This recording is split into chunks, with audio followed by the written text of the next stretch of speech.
Ты можешь завтракать редко или пропускать его, а вес все равно не уходит, и это серьезно замедляет результат. Сейчас объясню. Обязательно сохрани этот ролик себе, чтобы не потерять.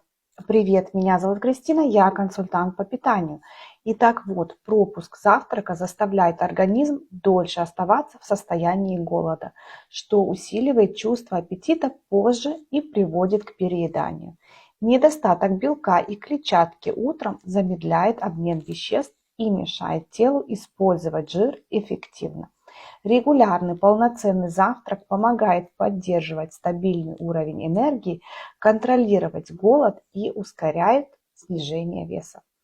Если хочешь понять, как завтрак может работать на результат именно для тебя, напиши плюсик в комментариях. Я покажу, как составить утренний рацион, чтобы вес уходил спокойно и надолго.